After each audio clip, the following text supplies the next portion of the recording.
to the channel, back to the vlog. Today we're talking about a very different topic, right, on how to build charisma as an introvert. Now I know some of you guys will be like, how is that even possible? Like, building charismatic as an introvert, is it possible? Well, it's very possible. So whatever I've learned, I'll try to share it to you guys, right? As for building charismatic, or how am I always calling charismatic? But as building charisma and introvert is a very interesting topic that even me, I was like, now I have to share this stuff with you guys after I finish watching and studying the video, right? Now let's get to the video. Is it easy to be able to have charisma as an introvert? No, it is not easy. But is it possible to build it? Yes, it's very possible. So I'll try to tell you guys how to be charismatic and also help you guys on actionable steps that will make you to become charismatic as an introvert. So how to develop charisma as an introvert? You see, charismatic or charisma as you know it, right? Let me just say, if you look at those who are charismatic and those who are not, those who are charismatic enjoy being in the spotlight. They love enjoying the center of attention, and these ones we call them as extroverts. When you think about charisma, you're able to, like, your mind can go to those who are the great leaders who give great speech, right? When you look at those who are not charismatic, that's the introverts. The ones, they don't like being center of attention.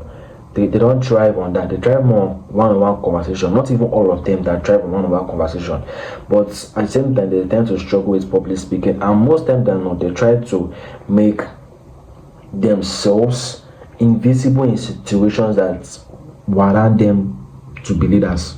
Now, if you look at where most people tend to get advice on how to be much more charismatic, right, in terms of videos, right, you see that they are mostly giving advice based on personal experience, which is not actually bad, but it's just personal, subjective. But the fundamental issue I see with this is, since what they are teaching is based on personal experience, what's worked for one particular person might not work for the other. And the other thing that is even kind of an issue is the fact that those who are teaching it on how to become charismatic are mostly extroverts. And you know, extroverts, they don't shy away from the spotlight. Unlike the introverts, they are more of enjoying being the face of the attention. Like, they like being in the spotlight. So the advice they give would be hard for the introvert to just follow through. Okay, because to them they are giving it based on the fact that it is natural to them. They're like, just go out and speak and be bold. But for an introvert, that's really hard to, like, just be bold and talk. Like, it's not possible. Okay, so everybody or each person has his own unique character, unique experience, okay, and everybody has a unique touch to themselves. Now, most of you guys will be like, Papa Pillow, are you not an introvert or an extrovert? Some of you guys might even confuse me, but look, I'm an introvert by nature, but I'm able to handle some certain level of public speaking. So I might be talking a little bit from my experience, of which I'll try not to sound like others, because we are two different people. But there are skills and some studies that I will teach you to help you become much more charismatic. Now, there are a lot of studies on charisma, studies on religion, business, sociology, politics, etc., that talks about how to be charismatic. When we look at people like on Nobi, based on the stories, right, they look at people like Mahatma Gandhi or people like Hitler, right, and they ask themselves, okay, how was this person able to develop charisma that people tend to resonate with them? They look at all the kind of stuff and they create study on that. They even go as far as even looking into religions, people like Jesus Christ, people like their so-called prophets Muhammad, and they're like, okay, this set of individuals had charisma, and they look at it, they study them, and they now build their studies and their research on them. Even in the sector of, like, leaders in management, right, we don't look at what makes a leader and what makes a leader much more charismatic and tend to be relatable to his employees, right? What and what should be seen in a person before that person can become a leader.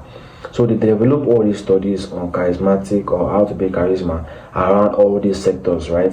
The issue is that all these studies, if you look at them, they do not show what to apply in your life to be charismatic. So in general, they are not applicable. And it's very funny, because now if you take study on let me say politics on being charismatic, right, they might put people like Trump, Obama, on how they had charisma as a political leader or a president.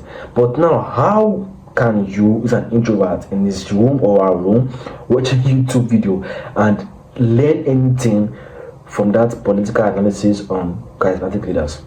So it's not really applicable and it's not really relatable to you as an introvert. So it's kind of an issue. But in the middle of all this, there are studies that are able to break down into actionable steps to take to build charisma as a skill set. Even though all the majority of the studies says that charisma is a key of component of extroverts, they're like more of they are intrinsically together. But relax, right? Just relax. Don't throw the toy away, okay? Because like I said before, it's a skill. So what to do is to go into all those skills and be able to see how those skills we can learn them and skill up our own charisma within us as an introvert. Now, the first thing that we'll look into some components or some characteristics that we can use to be able to measure charisma, and these are more like a personality trait. Someone who is much more charismatic is very communicative. Someone who is much more charismatic is very attractive, is inspiring, is honest, is reliable, is a calm and a visionary person, is powerful and dominant, right? All these things are good things and are good personality traits that we can learn from. The issue is that although they are not really an issue, okay, but still they still tell you on how to become charismatic, but they don't tell you the steps to take. Like for example, now to be a charismatic person, you have to be powerful and dominant. How can you be powerful and dominant? Okay, they don't tell you like the real steps. Just tell you what charismatic is, which is not a loss for us because now we know what being charismatic is. The question is now, how do we become all these things? How can we scale up our own charismatic inside us? Even though all these studies don't tend to like put them together, we'll do it ourselves, right? I saw one particular study, not me though, from this like from what I was reading, from what I was studying from. Okay, they talked about that being a charismatic person, you have to be magnetically attractive, and you guys now will be like me that is just in my goddamn room. My social skills is zero. I'm social media almost all the time. How the F am I supposed to be magnetically attractive or be attracted to other people? Like it's kind of crazy, right? Now, from what I have learned, there are some particular qualities that one can develop in building charisma, like understanding the nature of being inspiring to others, man, and understand the nature of being a better communicator, right? So all hope is not gone. If you look at inspiration as an example, right? As you know, it's people who are charismatic are really good at inspiring others or invoking an inspiration in others. So our job now is to understand that nature so that we can also build it in our lives. But as for the component of being charismatic, we will learn how to train all these components so that also we as introverts we can also have it. And the way we'll do this is to do it in two ways.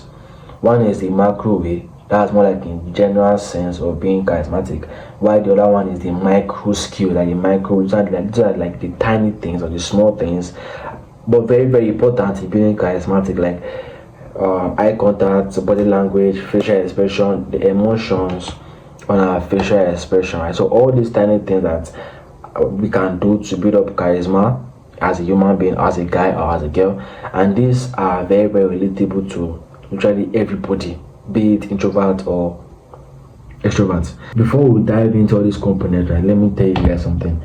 Attractiveness is not among all of these micro skills. As people like to say, okay, to be charismatic, just be attractive. No, it's not part of it. Although it like there's a small part of it, okay, but if you have to rate it at least like 9%. Now, the first one that we'll talk about is communication. Knowing how to become a better communicator, and we all know that this is one of the key elements of charismatic people. The way they just talk. They talk in a way that it gets to you. And we have heard comments of people say like, the way that person talk, it just make me feel different. It made me feel motivated. It made me feel powerful. It made me feel something. So communication is a macro skill that you can learn. And how can you learn it? It is by preparation. Relax. It is by preparation.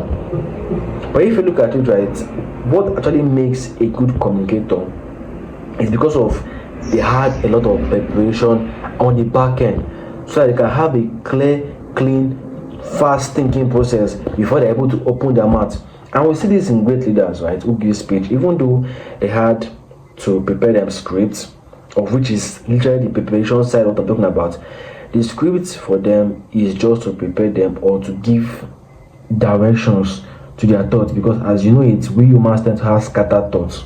So just like the script is needed in for preparation to give a particular speech, right? We also need mental preparation before we're able to open our mouth. And why this effort is because it removes that burden of sound like as if you are just bluffing or don't know what you are saying. But with that preparation, in what is it you have to say, be it mentally prepared or scripted prepared, whatever comes out of your mouth is just well formed. You begin to talk as if you are confident, you know, you are sounding more confident, and you are talking with direction. So in building charisma, knowing how to communicate is very, very important. In having that clear, direct frame of knowing how to communicate. And what can help you do that is to have a clean mental process. You're able to think clearly, fast, have a clear cut thinking to think about what you want to say and say it. Okay. And one more thing that I really love, right? Learn to move at your own pace. You don't have to move at people's pace. Be calm, poise, and breathe. Now, when we look at leaders, people who are of growth wealth, what makes those ones remarkable? We can say it's their vision and their purpose. If you look at us as humans, right, we are usually drawn to a person who appears to have he or her shit together, who has a sense of direction. That's kind of people I tend to gravitate towards. And you know what's funny? I'm even beginning to wonder if when the woman says that, okay, I want a man who has settled or who has everything going in his life, what they meant is that they need a man who has a vision, who has direction, who knows where he's going. And this is what creates that calmness in us, because you have a vision, you know where you're going, you're not easily swayed by obstacles or setbacks, because why? You know where you're going. And this kind of personality trait tends to inspire people. Now, what makes other people not have a vision? It is uncertainty. When you are uncertain about your future, it tends to disrupt your calmness, which make it hard for you to even have a vision and even be able to focus. And when I am referring to vision, right, I have not mean that you should have something massive or grand. I just have a sense of where is it you are going. Now, there are studies that shows that embracing our vulnerability makes others tend to view us as charismatic. And this leads us to our next topic or our next segment, which is being authentic. How do I become seen, admired, and reliable to others? Well, it has to do with your human to human interaction. When a person is inspired by you, there is something that you have done on the back end to that person that evoked that inspiration in him or her. And this is the micro skill that I'm talking about that we tend to get into very soon. Okay, and these micro skills might be like either your choice of vocabulary, your facial expression, or even eye contact that can evoke this inspiration feeling in another human. And it's not just them that tend to benefit from this type of way, because you also tend to benefit. You appear more authentic, you appear more admired, you appear more honest, reliable, and people tend to just gravitate towards you naturally. Now, I talk about all these particular things, right? Let me drop the real source, the real deal, the real myth. Okay, and this real myth is what separates the introverts from the extroverts. And what is that? Eye contact. The eyes are the window of the soul. The eye I feel like the eye tends to pass more info than body language or even tone of voice. I don't know, but I just feel like it does more, it gives more info, because the eyes can pass duets, the eyes can pass F vibe, the eyes can pass save me, it passes a lot of information. And I even watched a video, I don't know, I can't remember the video, but I watched a video on YouTube, right, that talks about the fact that if people look at gorillas in their eyes, the gorilla might attack them because it feels challenged. So you can see how eye contact is very, very crucial. It tends to draw attention of love, threats, and people who struggle with social association tend to struggle with eye contact. And as they tend to struggle with this social association and eye contact, they're able to also struggle with self-referential referential processing. Yeah, that's probably like that's how they see themselves. They tend to struggle with how they see themselves. Okay, and when you are struggling with how you see yourself, it comes with eye contact. Struggling with eye contact, and this is the myth that separates extroverts from introverts. So what is this self-referential process, right? When someone look at you, it tends to trigger a particular thought or challenge a particular thought of how you see yourself. You begin to see yourself through the eyes of others. And for introvert, this is kind of an issue because when this tends to happen, you are likely to see yourself in a negative light. And if now you're not struggling with low self-esteem, low self-worth, you are literally cooked, because now all those negative thoughts about yourself begin to sprout up and show up itself, and there's that thing that will make you less charismatic, even make you uncomfortable. And you might try to hide it because introverts tend to like want to hide that nervousness or feeling uncomfortable, that kind of thing, but you cannot do it because it will still show in your action, and it makes you less authentic, less charismatic. You begin to stutter, you feel like as if you don't have any vision. That's what happens when someone look at you, and it tends to trigger all those negative thoughts about yourself. They start coming up, and when that person or another person tends to see what is going on with you empathetically, it's like, okay, now I cannot gravitate toward such person because that person does not have his own words shit together. Okay, and there's one particular topic, also one particular thing that I learned about eye contact, right? Which is, if you are giving eye contact in a public speaking space, probably you are the one that is talking, right? Don't try to look at the audience. Lock gaze with each person, okay, one by one, because it tends to create a level of empathetic connection between you and the audience, one on one, right? So the question is, if eye contact is really, really crucial or is a big part, how do I go about it? Well, as you know it, right, when someone look at you, it triggers that self-referential processing, and if you are an introvert, it's probably a negative one that tends to come up.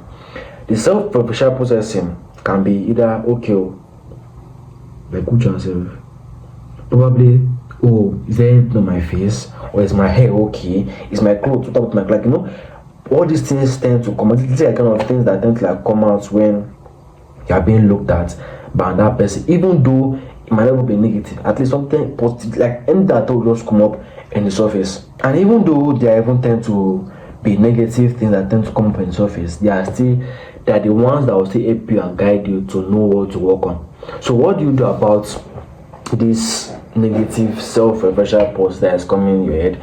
Well, what you have to deal with it. You have to spend time with your clothes, spend time in looking for the nice clothes to wear, spend time in trying to look for the best perfume to spend time in all these things, in your haircut, your clothes, your perfume, your dressing style. Now, do not get this wrong, right, in thinking that, okay, you are worried about what other people think about you, even though you are not making it a priority. What you are actually doing is removing a burden over yourself so that you can be much more free in public when someone look at you, because now okay, you have fixed all those things that could cause a negative self-referential processing. When someone look at you, you don't have to worry about anything, not a thing. Now, if your issue is that, okay, if a person look at me, they see the loser in me. What if I told you that is a lie? Because a person does not see the loser in you until you project it onto them empathetically. If you're like, okay, if someone, let me say you're in a public space and like squeezed up and like just like this shrinking yourself, you are already projecting yourself as a loser onto another person. So what is your job? Your job is to take all the negative thoughts, okay, put them in a paper and work on them. Simple as that. Look at your insecurities, look at them, write them down and accept them. Look at the one I can work on, the one I cannot work on, accept it like that, and there's nothing I can do about it. Okay, now let us go back into eye contact a little bit. Okay, because if we really look at it, right, there's not really much to it aside from making a very good eye contact. And one particular thing I tend to do in public, okay, is whenever I'm walking on the street, right, I tend to lock gaze with people who are walking alongside with me. Like if I'm coming like this, someone's coming like this, I'm looking at them, like if our eyes just jam, I'm looking at you until you break eye contact. Okay, so you can start like that and do that, but don't do it in a very, very weird way so that people don't forget attack you, right? Now, you may not get it the first time, but the more you keep on doing it and do it over time, it becomes used to. And at first, you might feel nervous, which is a normal thing, like as if a cat has bite your tongue to speak up. Like I said before, it's a normal thing, but the more you keep on doing, the more you keep on exposing yourself to that particular stimuli that makes you uncomfortable.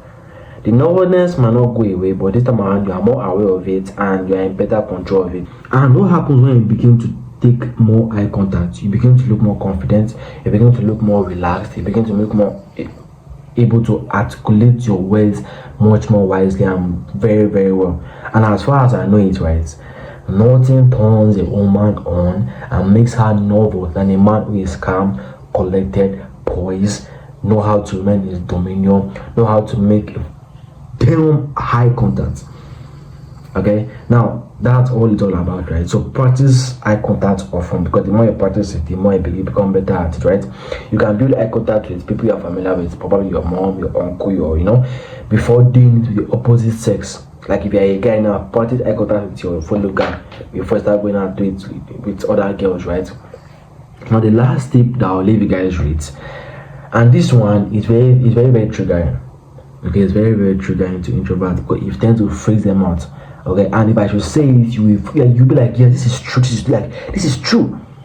Learn how to interrupt others.